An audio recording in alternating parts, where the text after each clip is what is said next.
राधे राधे गुरुजी, आपके चरणों में दंडवत प्रणाम। गुरुदेव, हम भगवत मार्ग में चल रहे हैं, लेकिन हमारे कर्तव्य गृहस्थी में बच्चों के प्रति कब तक पूर्ण होंगे? पढ़ा लिखा कर काबिल बनाने के बाद भी क्या हमारा कर्तव्य बाकी रहेगा? कभी नहीं छूटोगी, कभी नहीं। ये माया ऐसी थोड़ी है कि तुम्हें रिटायर कर देगी, कभी रिटायर नहीं करती, मरने तक रिटायर नहीं करती।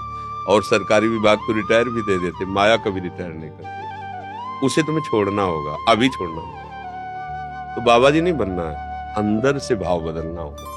जैसे बेटा है, मेरे भगवान बेटे के रूप में मुझे सुख देने के लिए आए। कौन सा सुख?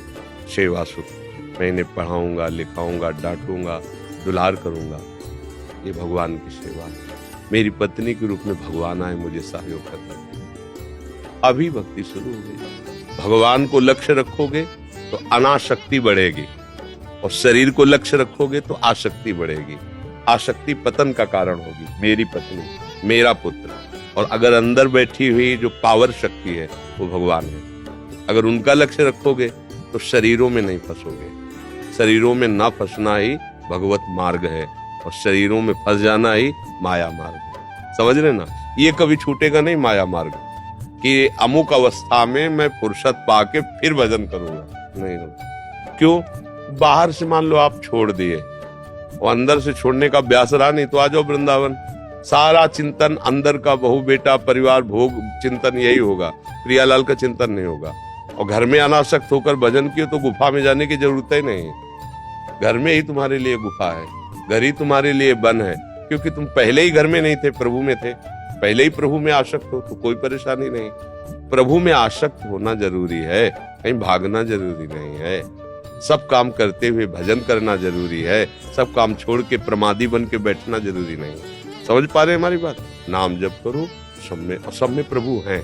देखो, अगर आप कह दो कि हमारा बेटा है भगवान, इसमें हम कैसे भाव करें, हमने पैदा किया है, तो तुम ना तो शरीर रच सकते हो, तुम्हें केवल भ्रम है कि मैंने पैदा किया है। आपके अंदर जो जीव आया है वो कहां से आया, कैसे आया? आपने उसको पैदा किया है क्या? आपके अंदर जो सामग्री आई है संतानोत्पत्ति की, वो आपने पैदा की है क्या? आपका ये जो शरीर है वो आपने पैदा किया है क्या? आपने इतनी उंगली कट जाए, अब दूसरी बना लो। एक रोम गिर रहा, उसे रोक दो। कुछ नहीं आप कर सकते, कुछ नहीं कर सकते, कुछ नहीं कर सकते। इसका मतलब करने वाला कोई और। अब जैसे आप पुत्र से प्यार करते हो या पत्नी से प्यार करते हो, सब कोई करता है।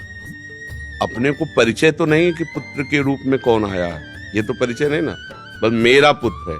तो जो आया था वो जब चला जाता है, तो जिससे आपका परिचय था शरीर से, पुत्र के, फिर आप उसे नष्ट क्यों कर देते हैं? आप उसे रखे रहिए, क्योंकि आपको उसी से प्यार था। जो आया हुआ था उसका परिचय नहीं था, उससे कोई प्यार नहीं था, फिर आप क्यों रखे हुए हो? तो बोले नहीं, अब कुछ भी हो, वो तो चला गया। मतलब तुम उसी से प्यार कर रहे थे ना, तो उसी को मान लो, अभी साधना बनने लगेगी। वही है तुम्हारे पुत्र रूप में, वही तुम्हारी पत्नी के रूप में, वही है तुम्हारे रूप में। तुम समझ नहीं पा रहे हो, वही है तुम्हारे। जब खोजने के लिए चला तो ढूंढा, तो फिर मैं नहीं मिला, खोजने वाला नहीं मिला। जब उसको खोजने चला और जब वो मिला, तब खोजने वाला नहीं रहा। बस बात ये पहली है, सुलझा लो, बढ़िया काम मिल जाएगा।